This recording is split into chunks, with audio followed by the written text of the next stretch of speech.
Isang magandang araw mga kalawit. So andini po tayo sa Bathala, Tambak mga kalawit. Syempre mga kalawit, ang gagawin natin ngayon ay tayo ay manghihingi ng pagkain dahil wala po tayong nadalang pagkain mga kalawit. O tara, simulan na natin din mga kalawit.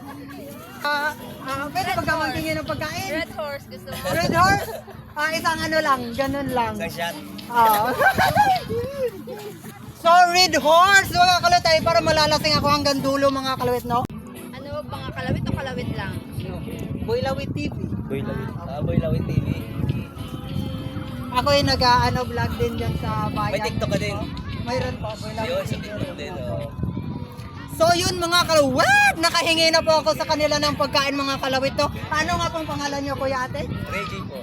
Reggie. Shoutout po kay Kuya Reggie at kay ate po, Ate Grace. Ate Grace. So tara na mga kalawit, lipat na naman tayo sa ibang mga kalawit, no? Thank you po kuya ate. Thank you, ma'am. Thank you. Ay kuya ate. May pagkain ba kayo dyan kuya ate? Wala? Sige lang, okay lang. Ano pong pangalan nyo kuya? Reggie. Shoutout po kay Kuya Reggie. Ang gwapo niya po. At syempre, shoutout din po kay ate, no? Ayan, ang ganda po. Ay, Diyos ko ba. Sige, thank you sa inyo. Boylawit TV po. Sige, Happy New Year po. Let's putukan. Sige po.